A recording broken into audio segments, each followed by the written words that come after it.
All right, good evening everyone. We're going to get started. It's a couple minutes after 6.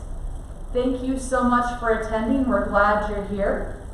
The goal of tonight, we're going to break it down into 3 sections. 2 of them will be larger. The first piece tonight is to go through some staff and community feedback data. Also talk about some of the health and safety aspects and adjustments that we're making in the Cedar Rapids school system currently for returning to school in the fall. And then lastly, we're going to tell you about the current draft plans, and I'm stressing the word draft, that we have in place for elementary, middle school, and high schools at this point in time. Last week we worked really hard on collaborating with staff and getting feedback, and this is the week we're listening and trying to collect feedback from parents and community members to put that final draft in place for the future. So that will be the first part of tonight. The second part of tonight, when you came in, or if you're on Zoom, in the chat you have a QR code where you can put your questions and feedback, which will give you some time after the presentation, 5 to 10 minutes. If you're here in the audience, you can use the QR code, or you can fill out note cards. We ask 1 question per note card, and why we're asking that is because there's a group of us in different areas of the system that will answer those questions and respond. But you can have as many note cards as you want, so if you're filling them out and asking questions and you need more, just raise your hand and we'll bring you around some more note cards. The last part of this evening, we'll quickly go through next steps of the plan and when we're going to be communicating out those final details to what's happening in Cedar Rapids. I should be checking everybody online can hear me well. If you can do a wave or a thumbs up if everybody can hear okay. See 1 thumb? I see a thumb, yay. Okay, we're going to go with that. We've got 2. I am Deputy Superintendent Nicole Quicker. Probably did not say that at the beginning, and like I said, there'll be a lot of us sharing information with you this evening. To start with, I'm going to talk about some of the priorities based on the district of our plan of what we're focused on, and first and foremost, that's the health and safety of all of our students, our staff, and our families. So in all the decisions that we've been making, that's been our number 1 focus. The second focus has been on education, equity, and opportunity for all students, which is why we're preparing to give families options if at all possible. We know that a one-size-fits-all model does not work for anything, for sure for education, especially during a global pandemic. So our goal, again, the last one, is to collect feedback information from parents, from families, and for staff to make sure we're doing the best we can with a bad situation that's currently happening. As most of you know as well, the governor told all schools they needed 3 plans, and we needed to submit those by July 1st. We needed a face-to-face model, we needed a full virtual model, and we needed a hybrid model. Well, I will stress the face-to-face model that we're having as an option as of right now does look somewhat different and could be seen as a hybrid model. That does not mean that students could not go to school every day. So you'll learn more about that later tonight, but the plan for elementary and middle school, well, all students would be able to attend every day. Some of you may ask, well, why wouldn't you do that at the high school as well? As you know, the high schools have larger sheer numbers. So it's kind of that numbers game. We're trying to make sure that we keep students cohorted together. And when you have 1,700, 1,800 students, it's really hard to keep everybody safe, socially distanced, approximate proximity away from each other. So that's why it's a little bit different. But we are ready and do have 3 different plans in place that we will cover, well, 2 to 3 plans for each of the buildings as draft plans. Based on the family engagement survey, and I'm going to stress this is the first one that was given out that we have data for. There's currently an additional survey out there that I'm sure some of you have filled out, which we will share results with after we have closed that. We had the total responses of 5,157. Those surveys were emailed and texted to families and translated into preferred language. Based on those survey results, 54% of families were comfortable returning to school, 36% were unsure because they didn't know the details of the plan, and 11% were not comfortable. So if you look at this next slide here, this is just the breakdown of on-site, hybrid, and at home. And on the right-hand side, it's a circle grid of the 54% yes, 36% unsure, and 11% were no, again, at that point in time. Which is also why we're trying to answer a lot of questions and provide you with the data of what the plan will be before you make those final decisions. The top concerns of families based on the survey results, the first one was students getting and spreading COVID. The second one was not being able to social distance at school. The third one was school cleanliness. The fourth one was school closing again. And the fifth one was readiness to move to the next grade level. And here on the timeline, like I said last week, we had staff feedback sessions. We did those all through Zoom. We had 3 of them. We also put out another family engagement survey. We put out another staff survey. This week we're working with the Cedar Rapids Education Association, still collaborating with staff.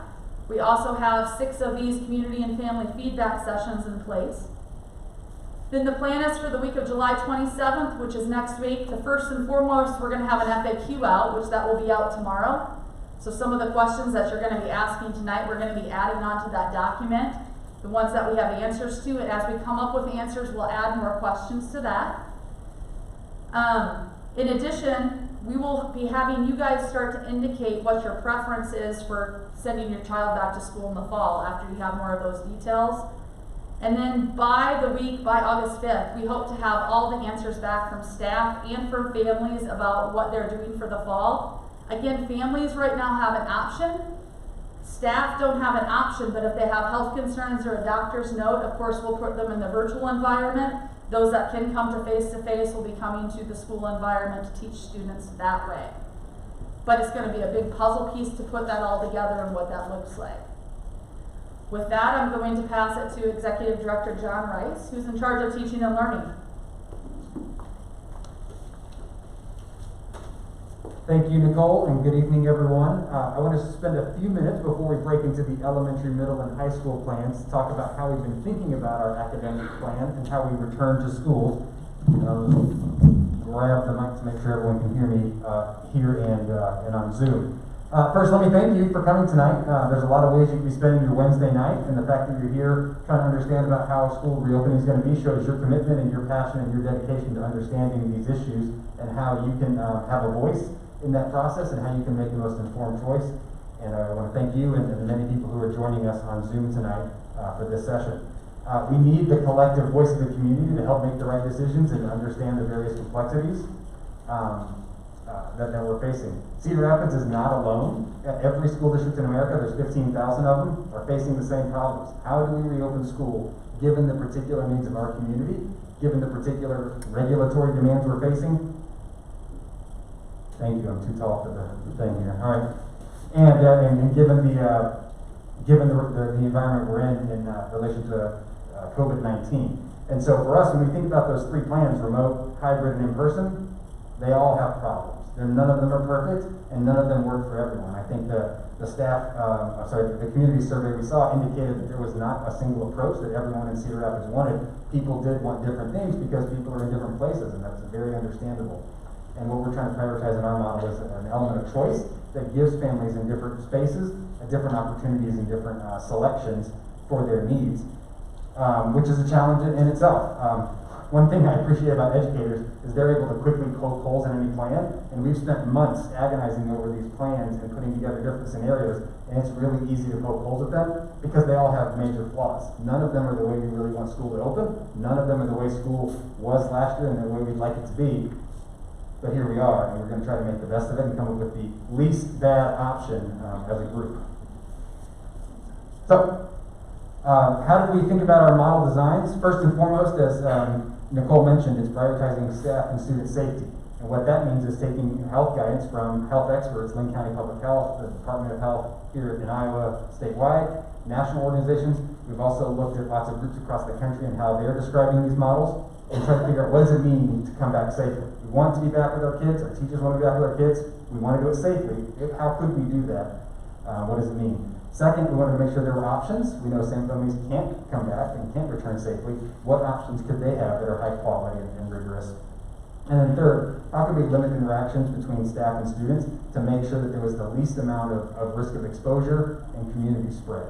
And so with those principles in mind, I do want to talk briefly about some of the different safety measures we're going to have in place. One I mentioned was the parent and guardian choice. If we have a lot of parents choosing to go virtual, that does mean fewer students in a building, fewer staff interactions, fewer student interactions, and lower class sizes. So there is a benefit to families that feel safe choosing a virtual option and can maintain that option for their student, and that does reduce some load there. We also talked about the mask and face shield being required for all staff and students, so that will be a requirement across the board. That does not mean you have to wear both at the same time. That'll fall. You choose one or the other as appropriate for your grade level and your particular health needs. And so those will be required for all students. And then you can see the other pieces here, but I just want to mention there's a huge increase in sanitation. You saw some of the hand sanitizer out there that will stay in your hand for the next half hour. It's heavy duty. You have a lot of those kinds of things. And we'll be emphasizing social distancing to the extent possible. So very much how tonight looks is how school may be looking in person. People spreading out, people wearing masks, people sanitizing constantly, doing some combination of virtual and in-person thing. This is an example of what the fall will bring for us. And the last slide I want to share is about the overview of our plan. So we're going to share at each level what those options are. At every level, there's an in-person option multiple days a week, and there's a virtual option. And at the middle school and high school level, there's 2 virtual options. So during the Q&A tonight, I'm going to go in depth on what those virtual options are and what the differences are and how those could look to help parents understand how they can choose between the 2 of those. And with that, I'm going to turn it over to Eric Christensen, Executive Director of Elementary Schools, to share the elementary plan. Well, thank you, John, and good evening, everyone. At the elementary level, again, this is Eric Christensen, Executive Director of Elementary. Let's talk elementary. It's been talked about now twice. We will offer the in-person option or the virtual person for all elementary kids, preschool through 5th grade. In person, what that's going to include, obviously, is we're really going to focus on trying to keep all those kids into a cohort model. So one teacher, hoping no more than 20 students. We'll talk about that in a minute. And basically those kids will be kept in that classroom to limit that exposure between adults and students. The virtual part, I know John's going to get into a little bit more, but you do have obviously the choice to go virtual. One of the things that we are waiting on that we cannot decide yet is once we hear from parents what your choice is, either virtual or coming back on site, then I will be working with all the elementary principals, all 21, and we will be looking at class size. And the number one question with this is it going to be 20 to 1, Eric? Is it going to be 22 to 1? Is it going to be 15? I can't answer that right now until parents commit. And then, coupled with that is we have to wait to hear from staff. There could be an elementary school where 4 teachers decide to go virtual due to health reasons or other significant issues. Then we have to look at staffing accordingly. And again, that should start being developed around August 5th, 7th, but we're going to have to pivot fast. So I just wanted to share that with you. The other thing is, kind of talked about it, let's talk 20 to 1. A lot of questions. You know, you look at CDC, it says 10 to 1, you look at Linn County Health. We are going, I'm going to be very transparent with you. Once we get those numbers, we will do the best we can. And I know teachers are concerned and they have the right to be concerned. Parents are concerned. But can I stand up tonight and say, don't worry, if you send your kid back, they're going to be at 12 kids with 1 teacher. I can't say that. We're going to do the best we can, but we're going to have to allow the data, looking at the data, and then, like Nicole said earlier, it is a puzzle to try to figure out. Let's talk specials. Specials, all elementary kiddos get art, music, and gym, obviously. And what we're doing there is we have a team approach. We're actually meeting again tomorrow. There are a few options out there. There's a lot of work to do with those options. Again, if I'm an art teacher who I see, we have a day 1, day 2, day 3 schedule. If I don't know if you know that, but I'm sure a lot of you are shaking your heads in the audience, yes. We have to look at what that looks like. If you're an art teacher, are you only going to see 1/3 of the kids to limit the exposure? Are we going to do a 6-week rotation so that Johnny in 1st grade will get gym or get PE 6 weeks, and then art, and then music, and it's all about trying to contain that exposure. There's a lot of work to be done with that. And one of the puzzles of that is that we have specials teachers that share buildings. So we're working on that. Recess. Really big topic in elementary. Eric, we're gonna have recess? Absolutely, we're gonna have recess because kids need to get outside, and in fact, outside is a great place to be during this COVID time, obviously. How's recess gonna work? What we're looking at is finding designated spots out on the playground. So if Mrs. Smith, the first grade teacher, takes her kids outside, that'll be their spot. And they'll get to play and interact. But again, it's trying to limit that getting first graders and fourth graders together. We're trying to really keep that cohort the best we can. So those are the big high-level ones at the elementary right now. There's a lot more questions, but for the sake of time, and I welcome your questions after this. There have been really good questions during these forums, but at this time I'm going to hand it over to Adam Zimmer, Director of Middle School. Good evening, everyone. I just want to say thank you to start. We are so grateful for you to be here today and all the others that have weighed in on our plan. If you walk out of here today with no knowledge of anything else, please walk out of here assured that we are committed to feedback and transparency. None of these plans are perfect. All of them, as John and Eric and others have alluded, have big holes that we are aware of, but we're creating the best plan we can, and we need your help. So let's talk middle schools. Choice is the big commitment first and foremost. We want you to decide what's best for your family. So we'll have an in-person option. And unlike elementary school, you'll have two virtual options. One is the remote learning option, which will be taught in a separate pool of teachers. There will be an experience that follows the same curriculum that the in-person would be. The second option, which is unlike elementary, is the Cedar Rapids Virtual Academy. And this is something that we are very excited about, but it's an online experience that's designed for people who are in or who would like to experience this full-time for the long haul. So it's a different curriculum, a different experience for the kid and your family.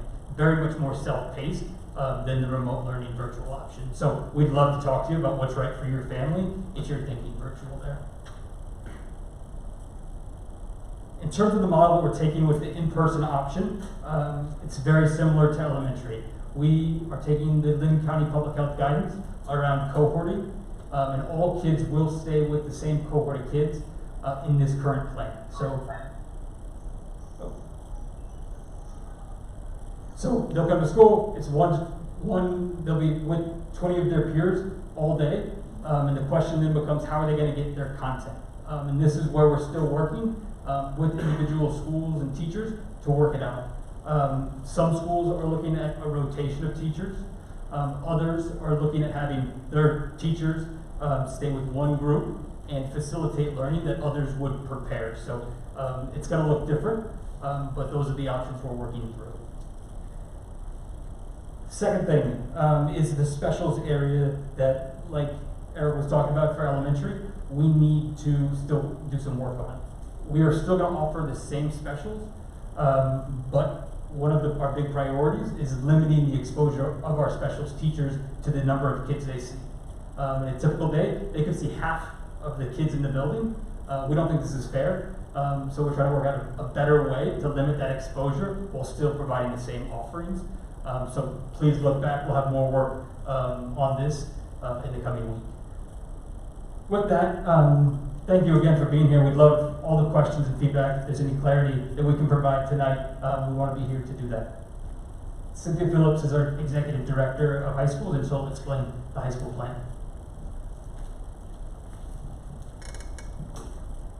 Good evening. Cynthia Phillips, Executive Director of High Schools. Context is a little bit different for high schools because of the number of students that we have in our high school buildings.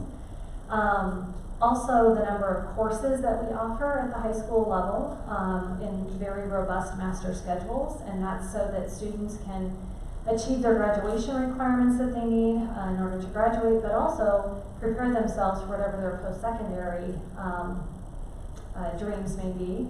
And so there are just a lot of nuances that come along with that at the high school level.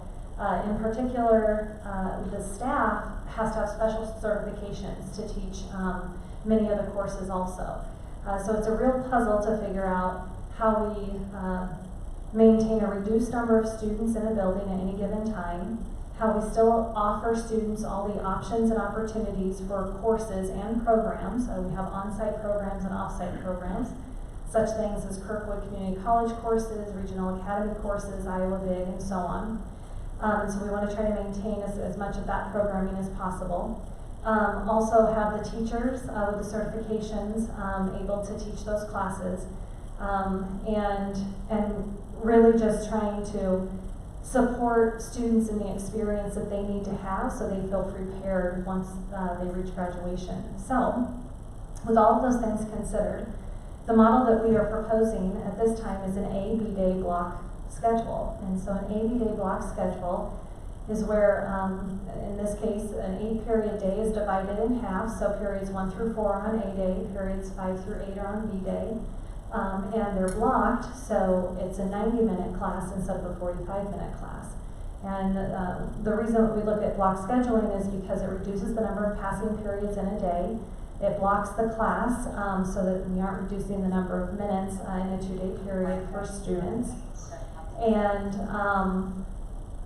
students are still able to maintain a full schedule of 6 to 8 classes potentially that they would need to meet graduation requirements and or their program of study that they're taking. In this particular phase, what we're recommending is that we do an A-B day block schedule, but we cohort it. And therefore, we'd actually be splitting the number of students on campus in half. And the reason for this would be to maintain 50% or less of the student body in a building at any given time, so that we can cut the numbers from 1,800 students to more around 700, 800 students in a building at once. And so that model, really what we're looking at is on Monday, Tuesday, for example, Monday and Tuesday may be cohort 1, and so they attend their A day and B day. Cohort 2 might attend their A day and B day on Wednesday and Thursday. And the days that they're not in attendance then become online learning days. And so the online learning days in these cases are asynchronous learning days, and asynchronous means you're logging in when you can log in and doing the work you need to do and the time that you need to do it. There are a bunch of activities and possibly videos or readings or things like that that need to be done so that you're prepared when you're in your synchronous learning days, which are your days that you're in the building. So those are some of the draft suggestions that we're putting forth to try to have mitigation plans in place to keep our students and staff safe. The online option at the high school is 2 options also. The first one in the proposal is that students still sign up for their regular course schedule that they would at their building, but they're remoting in to their in-person day classes. So instead of attending in the building during their cohort days, they would be remoting into the class virtually to get that content, see the activity, participate in it, do what they can do in that way. The second model then would be the CRVA. And so again, CRVA being an online accredited high school, that's where they would really work any of the courses at their own pace and time. There wouldn't be synchronous learning days where they would have to check in at any given time or anything like that. So those are basically the 3 options that we're looking at in draft form to be able to, again, look at the health and safety and maintain the opportunities for students and staff. Thank you.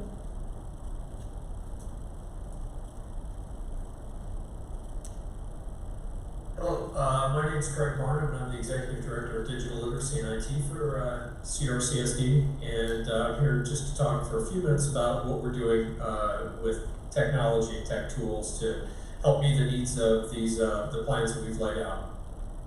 So as we look at this, the way we've broken down this first slide is looking into each grade level just to give you some idea of kind of where our plans lay. So I'll run through those really quickly. At the high school, as many of you know, we rolled out Chromebooks to all of our high school kids last fall, in the fall of 2019, and provided some hotspots, and we have some additional hotspots available for families. You can see the numbers in the slides, over 350. At the middle school level, as part of our 5-year tech plan, we had had it in the works to roll out Chromebooks to all of our 6th through 8th graders this fall, and we're on target to do that. Those devices have been they're here, they're inventory, they're checked in and ready to be rolled out to kids. They're waiting at the buildings right We also have, through another grant, over 350 hotspots available for families who may need internet assistance, who don't have internet at home, to support virtual learning or any learning that would be required online. We have also done extensive network upgrades, and I just found out today that we had finished our middle school, so their upgraded no-clip devices are now going to work as we would expect them to when they hit the network when kids and staff return. The elementary school, we're going to do a pretty quick pivot here.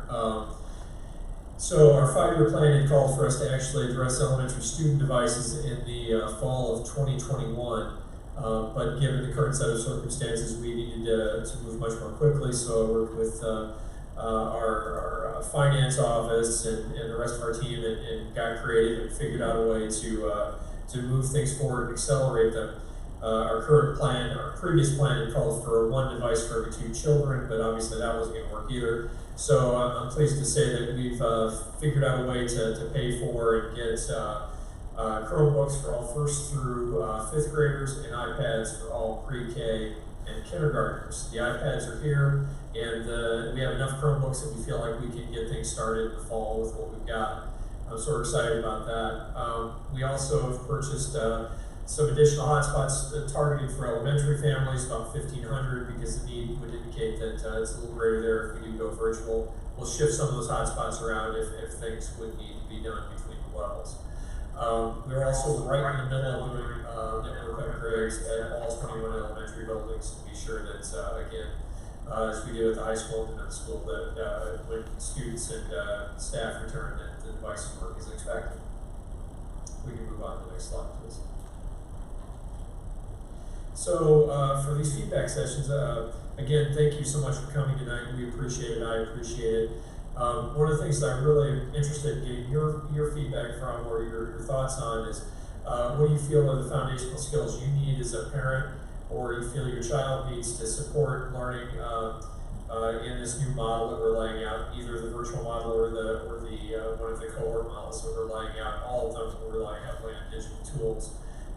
We have some ideas, but obviously, your ideas would be incredibly valuable. And so, anything you can relate there would be one thing. And with that, I'm going to pass it over to Wendy Parker. Hi, Wendy Parker. I'm the Executive Director for Special Services for the district. Thank you so much for coming. I want to reiterate that your thoughts and ideas are very welcome, very important to us.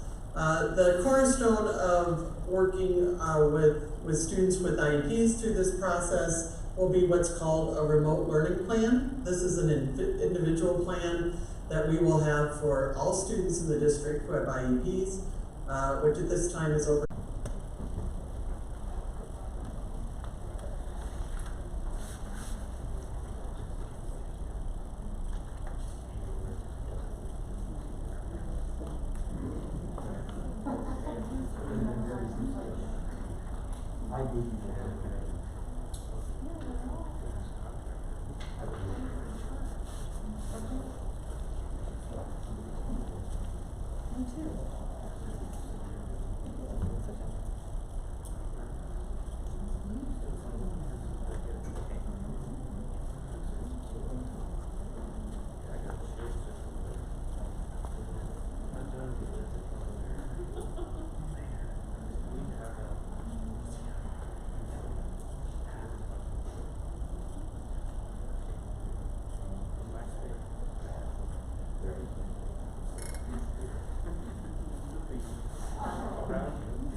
right, we still have some questions coming in, but we are going to start with some safety, health and safety aspects here and answering your questions and move into the additional details.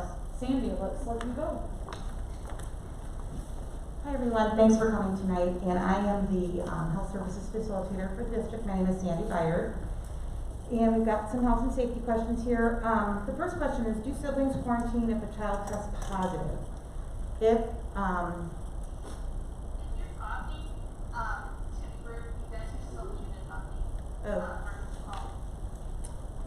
okay. Okay, can everyone on the Zoom hear me? Okay, great, thanks. Okay, thank you. The question is, do siblings quarantine if a child tests positive? Anyone who's living in the same household as a person who tests positive for COVID would meet the definition of within 6 feet for more than 15 minutes, is what the public health definition of a close contact is. So yes, if a person in a home tests positive, that whole family would have to quarantine. The next question is, how many student cases will be needed before a total school closure? I'll answer that one first. There is no threshold, public health threshold, and that's why we're trying to mitigate this, so the likelihood of an entire school shutting down is pretty low. That's because we're doing the cohorting, we're limiting the number of students in the building at the same time, not mixing of grades. So if worst case scenario would be a classroom and not a whole building. But any closures of a classroom or a building would be done with guidance from Lake County Public Health. The second part is, when will protocols for quarantine of a class or school be published? Again, that is determined with the guidance of Lake County Public Health, and it's following those close contact guidelines. So anybody who is in within 6 feet for more than 15 minutes of a positive person, and that could be in a classroom, doesn't mean everybody in the classroom, depending on how that classroom is set up, those kids would have to quarantine for 14 days as well. And the frequently asked questions document has all of this listed in it, and that's going to be sent out to the public tomorrow. Question about the 11 a.m. session where I had talked about temperature checks, and the writer had checked with Unity Point Physicians Clinic, and that they were recommending that temperature checks be done. Now, there are public health entities that are saying yes, if you can follow these guidelines are recommendations, and if it's feasible, you could do temp screening. There is a lot of research, including by the World Health Organization and other groups, according to CDC, with new information today, that a large number of people are asymptomatic. They never run a fever, they don't have any symptoms. So in and of itself, a temperature screening is not going to catch people, maybe now about half people that have COVID, and it doesn't stop the spread of it. So we will check temps on kids who present with symptoms, of course, but mass screening of people before they come into a building is not feasible, and it's not useful information. Not that's unimportant, but it's not going to help screen enough people to stop any sort of spread, because this is a community pandemic. So we don't want anybody in the community leaving their house if they're sick. People who are sick or showing signs of symptoms or having a temp should not even make it to school or make it on a school bus. They should be at home. Same thing if you want to go to Target or the grocery store. So we have a community here that we have to protect, all of us, so it makes it safer for kids and staff at school. So that's kind of a clarification on the reason we're not doing screening, temperature screening, because in and of itself, that measurement, there's a lot, I mean, people send their, give their kids Tylenol or whatever before they go to school. We have no-touch thermometers at an ambient, if it's cold outside or warm outside, it's not accurate. So the temperature checks are really just not a good way to control the spread of COVID in any situation. Are the children allowed to wear cloth masks? Yes, all of our students have been ordered a cloth mask and a face shield for elementary and face shields for middle and high school students that may not be able to wear a cloth mask.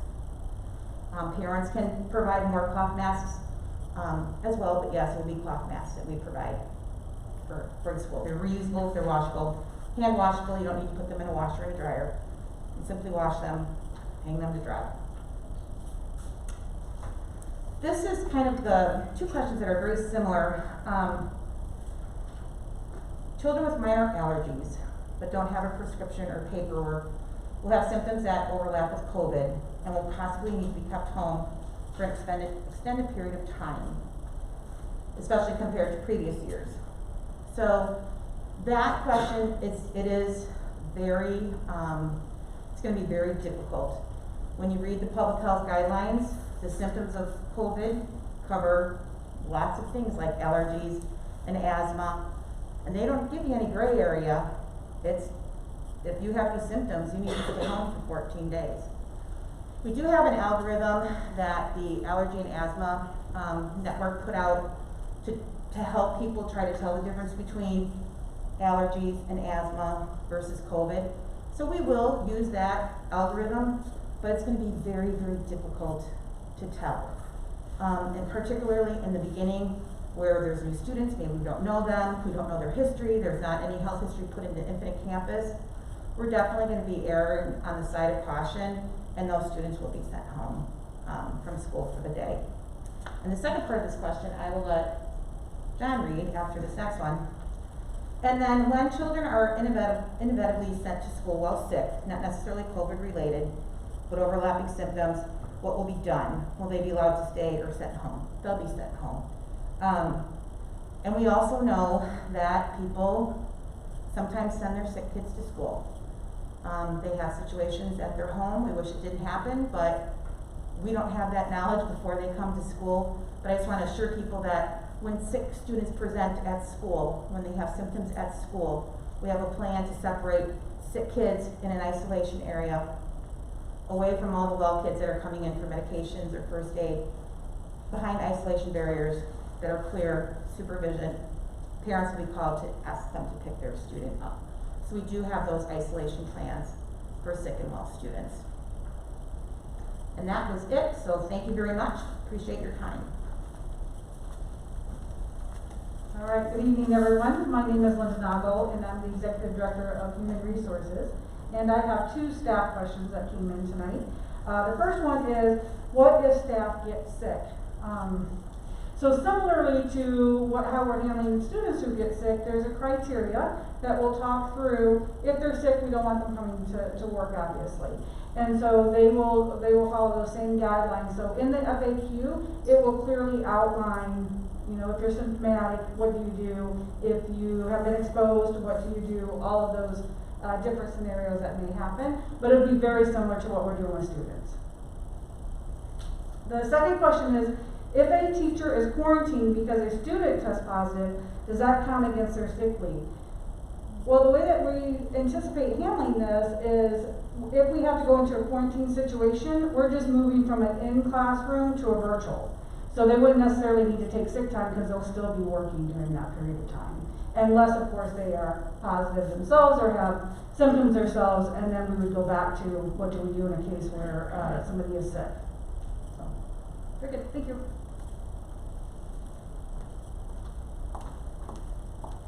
All right, next question. What if numbers continue to get worse? Will we postpone opening schools? So as you know, the governor closed down schools in March, and she could do it again if numbers get worse. We're also working closely with Lynn County Public Health, and if they said our schools should not open because of safety reasons, we would listen to their guidance as well. So those are the two metrics that will guide our decision making on those issues. Is reopening the right thing to do? We believe it is. We're educators, right? So we believe in educating students. Now, when I say reopening, whether that's virtual, face-to-face, or a hybrid model, again, we believe that it's important to offer choices for families for various reasons, and it's important to collaborate with all of you for what that looks like. But we do believe our kids need an education, a quality education, and we're going to provide that for each and every student. This next one is, there was a listening session today, and it said our district was going to appeal, which is true, to the Department of Education, because currently our draft high school plan is not quite at that 50%. In our conversations and planning, we believe we can get to the 50%, but it'd be nice for larger buildings if we cannot meet that metric. So there is an appeal. Our superintendent, Bush, has submitted that into the Department of Education, or we're waiting for feedback on that at this point. Then the question is, why are we not appealing starting the year virtually until cases in the community go down? Again, we believe in that partnership with Lynn County Public Health. We believe that we can mitigate the situation. We believe we can do it as safely as possible. And we also know that there are people out and about, and based on lots of the data and statistics, students that even have COVID aren't getting extremely sick and aren't having the ramifications and the impacts that it's having on adults, especially the elderly population. So based on guidance from the CDC, Lynn County Public Health, Department of Education, we do believe we're doing what's right, and we will continue to monitor those metrics and listen to voices that are out in the community and staff as well. The last one, I'm not quite sure on this, but what about a combo of online and in person at all levels? I guess I'm thinking that you're saying, does it have to be all one or the other? And it doesn't have to be, and especially at the secondary level, there might be some combinations, or at high school, where a student would go for a few classes in person and take some online. We looked at the fact in the elementary for sure. If you're already putting yourself in a position where you're around a person and you're around that group of 15, 20, I'll even go up to 23, whatever it is, if you're in contact with them already, we might as well keep students in school the full day, because we've already exposed them to the other students in the class and that one teacher, so we might as well get as much educational value and time as we can from the situation. I'm going to go to, before I go to John, I'm going to go, Craig, you're online here, and I've got a few questions I'm going to ask you. Go ahead. Okay, when can ninth graders pick up devices? Sure. Ninth grade allocation will be done same way we would plan to do it on a more standard year. It'll be done right away the first day or a couple days of school. If your child is attending virtually only, your home building will have the device. So we've allocated all the devices out to the student's home building. So that's how we're going to manage that. Builders will be releasing some details on that shortly. There's still work to be there. So the next two questions I'm going to read together, and I think you kind of answered it, Craig. Will CRVA students get a device, and when do students get access for those that choose virtual, and it's probably dependent upon the building? Yeah, yes to both. We're going to give a device to every kid who's a registered CRCSD student. And we're trying to track that through to make it manageable for us with 31 attendance centers. We're trying to do that through the various attendance centers. So some of this is going to depend a little bit on how buildings design those plans around the first few days of school.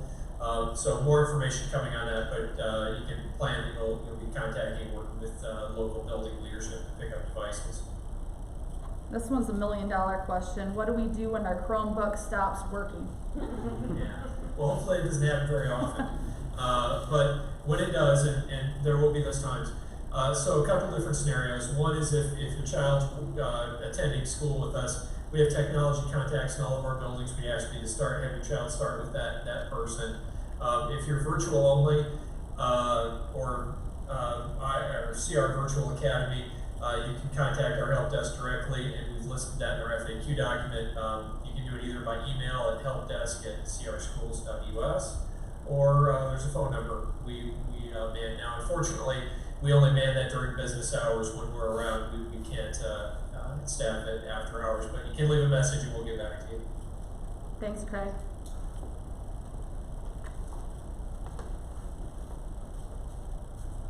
All right. I have one. Are we back on, Justin?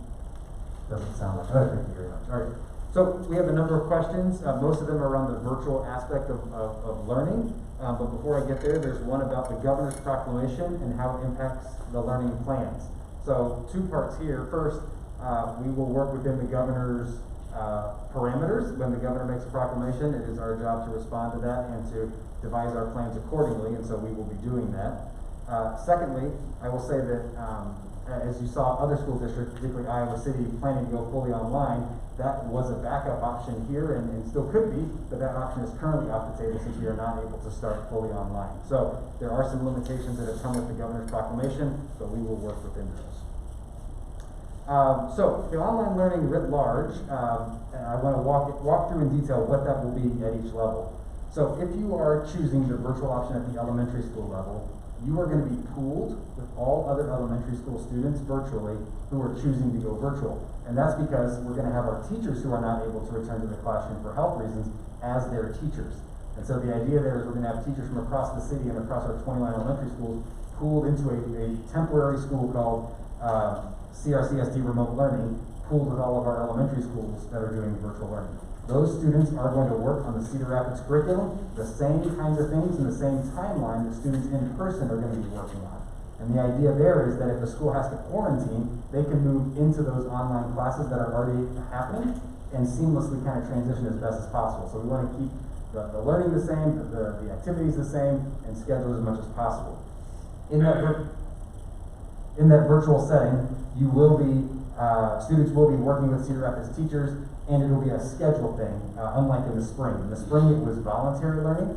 This year, in the fall, it would be required learning, which means attendance, which means grades, which means scheduled Zoom sessions with your teacher, which means independent practice time built in. So we'd like to lay out a full week's schedule at a glance for families to look at, what it would mean, and whether you choose in person or virtual, there's going to be some requirements that go with that. One, we're asking that you choose for at least a semester. And so that's so we can staff accordingly. If people switch in and out constantly, it really makes it a challenge for us to have the right staffing ratios that Eric and others have mentioned. Two, it helps us for our planning purposes long term. That's not to say that we can't take individual circumstances into account, and there's quite a few questions there. But by and large, we want families to start planning on a semester decision if they're going the virtual route. And again, there can be, if there's a building that closes, the opportunity to switch back and forth if need be. In the middle school level, it's similar with the addition of CR Virtual Academy. The Virtual Academy, rather than being paced with your teacher and working at the same timeline as your peers, is self-paced. And so students can get all their classes.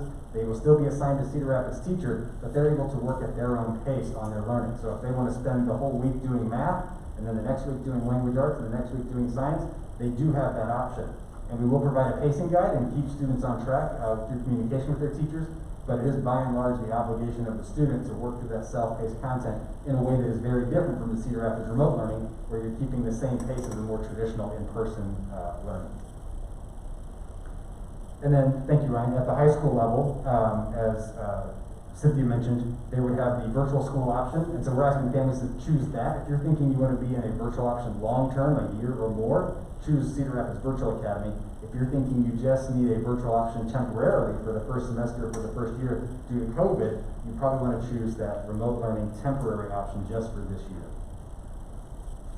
The difference also at the high school level with the Cedar Rapids Virtual Academy is it doesn't have every single course that one of our traditional high schools would have. So it does have courses that would meet all the graduation requirements, but it doesn't offer Chinese, for example, and it doesn't offer AP Physics currently. So you can still take all your science and English and math and those kind of courses, but you wouldn't have every single course that you would have at the other schools.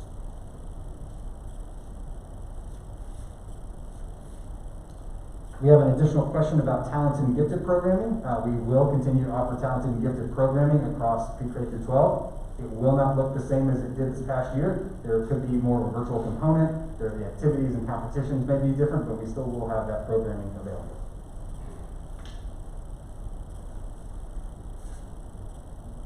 Question here is about supervision when working from home versus choosing the in-person option. If you are working from home and you're choosing the virtual option, we are going to ask parents to make sure they set a schedule with their child and they're keeping their child to that schedule so that they are meeting with their teacher regularly, they are meeting all attendance, requirements, they're getting all their grades in, they're having regular communication with your teacher. So parents will have an extended amount of responsibility relative to maybe a traditional school year to keep their student on track and meeting their classwork obligations if you're choosing the virtual route. Pardon? Yeah, and the plan will be published by July 31st in full detail for additional. So you'll know what your expectations are before we choose. Thank you, we will put the expectations for both the in-person and the virtual options available for families, so they will have all the information in front of them ahead of time. Thank you, Ryan.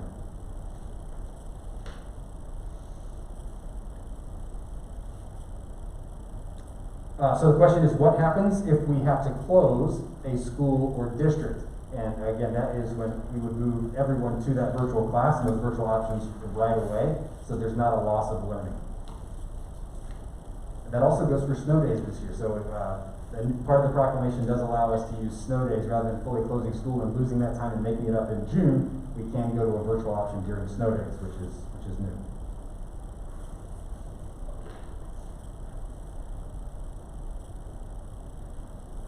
All right, we have a question on, is the virtual option available if a student has an extended absence? And the answer is yes. If you start in person and you get sick and you need to be gone from school for 6 weeks, you can switch to that virtual option in that Cedar Rapids remote learning option, which will be, again, the same content, same curriculum, using a Cedar Rapids teacher. All right, and I think I just got 2 more questions, and we're good. Question, how do I choose the online option? And so we will make available those options the week of August 3rd. You will have the plan by July 31st, and that following week you will have that time to consider your options and figure out what's best for your family and make an official choice with your school so that we can begin our planning process of staffing and class arrangements. And the final question, how will early out Fridays be impacted? Currently we're planning to keep the schedule as the board has approved it, our board approved calendar, which is early out Fridays. So we are currently planning to keep that, although it is on the table to change the draft if we need to do so. And with that, Mr. Zimmerman in the middle schools.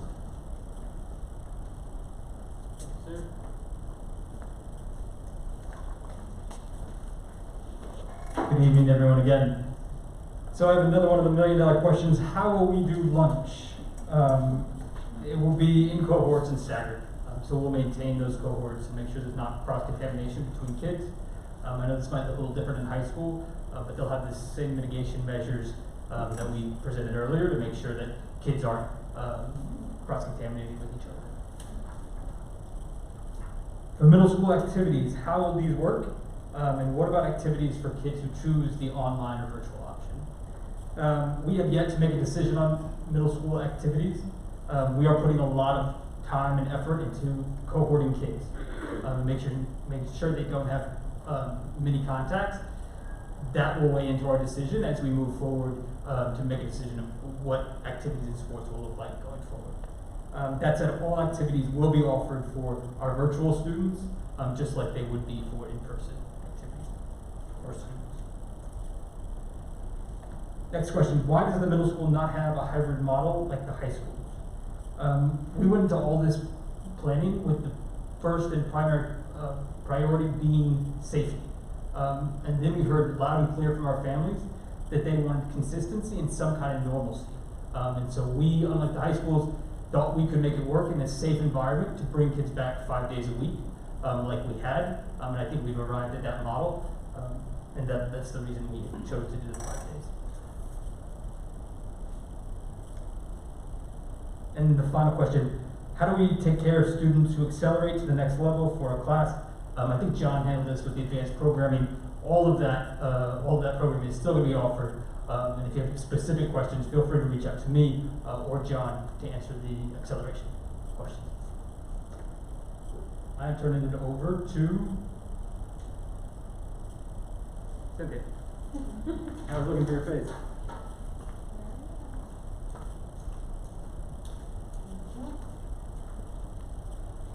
Okay, the first question is about the high school options. I believe because we're recommending they're cohorted by last name, and so family members that may have different last names within the same family, we will absolutely work with families on this. The reason we're recommending last name instead of by grade level is because at the high school level, especially when we get 10th through 12th grade, many of our classes are mixed grade level classes because they're more program of study pathways. And so the cohorting works much better to be able to control the number more evenly if we go by a last name split instead of a grade level split on any given day. But we will actually absolutely work with individual situations where we may need to make exceptions for that. What will high school students do on the 3 online days when not in school? Good question. And so in our plan, again, there are phases through what this looks like. So in this initial phase, especially when we're getting used to the schedule and building our capacity and how we are doing classes both in person and online, that online learning probably looks more asynchronous, and that's where students are given choice boards or a variety of things that the teacher has put forth in a Google Classroom for them to be spending time doing, probably specific things to be completed by a certain date and time, but the students will be choosing when and where and how they're doing that. We can move into a phase where the online learning is synchronous, then that means students on their online days would need to log in on their first period class so that everyone together, along with the teacher, is doing the same learning discussion or learning activity or so on. Again, just trying to figure out in our draft the best phase that we wanted to recommend opening in, and so we certainly could move back and forth between both of those options and probably plan to do so. And each class may look different. So there are some classes where it may be more self-guided, self-paced, depending on the content area, and there may be classes where it's certainly more synchronous, and so the teacher and students are going to be logged on together maybe more often. So again, that'll depend.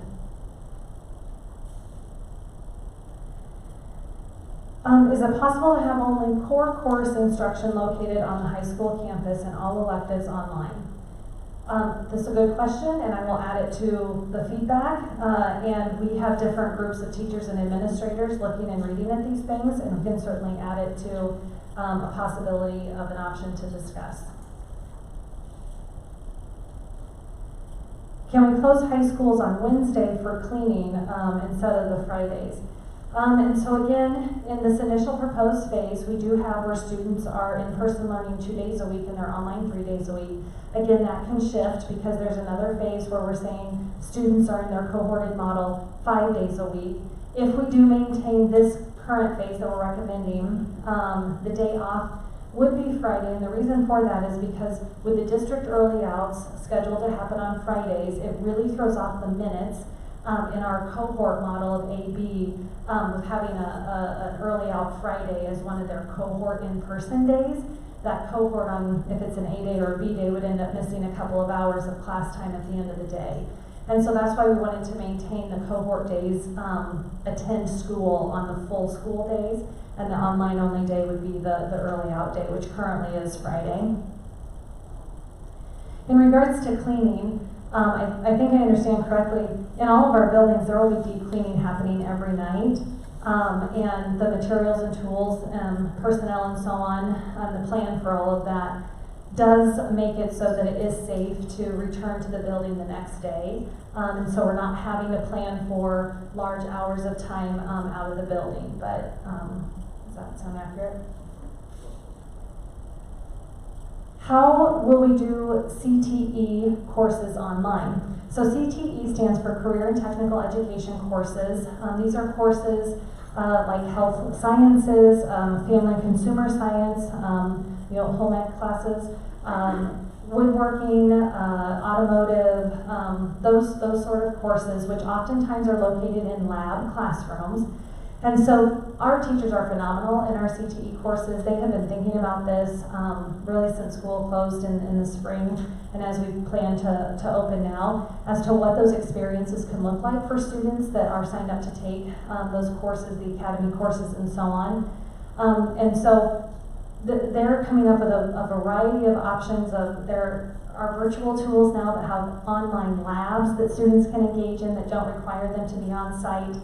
Certainly there are some courses that do lend themselves better to being in person, and then those are things that we may have to think about both for students and staff of, do we not offer those maybe first semester and then maybe try to offer them second semester if the situation is different. And so there's some opportunity there too where we can maybe shift when we're offering those courses. But we also really do want to try to maintain an opportunity in a very small cohort of students in a lab space where it would be safe for them to come in and do that hands-on learning that is really important in many of our lab classes. And this question is about a student with an IEP. So Wendy, I will take a stab at this and jump in here if you need to. But basically the question is, if the student has an IEP and there's a need for the student to attend more in person, get this done. Can you hear me okay? Okay. Is there a need for the person to attend more in person versus online? Is there an opportunity for that? And I believe the answer is, those are some of the things that should be discussed during the student's IEP meeting, the remote IEP meetings that will be taking place here over the next month. And the individualized plan then will be worked out to whatever needs there are. Yes, and yes, there is an opportunity for them to be in person more than 2 days a week. Thank you.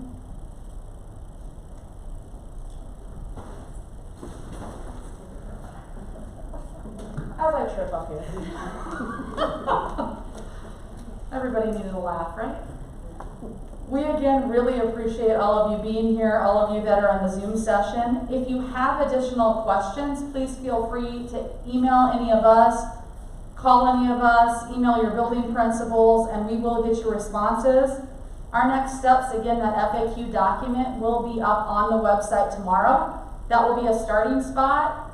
We have all these note cards. All those questions and answers won't be on there yet, but a lot of them will be, but we'll continue to add to that document. We're also going to have 2 more feedback sessions tomorrow, continue to work with our teachers and our administrators. And next week, we're going to work on getting this plan finalized, getting it out to all of you as families, and then we're requesting that you make sure you let us know whether you're going to send your students whatever it looks like face-to-face or that virtual option. And we'll start matching everything up and we'll be as prepared as we can for the start of school on August 24th and ready to go. We again thank you for coming tonight, for your participation, your patience, and your support as we work together to make every learner future ready. Thank you so very much. Thank you.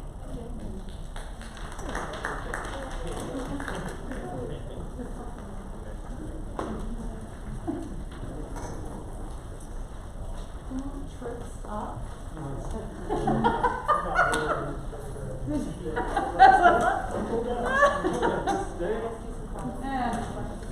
Whatever. I didn't. Skills, right? I'm kidding. How are you doing?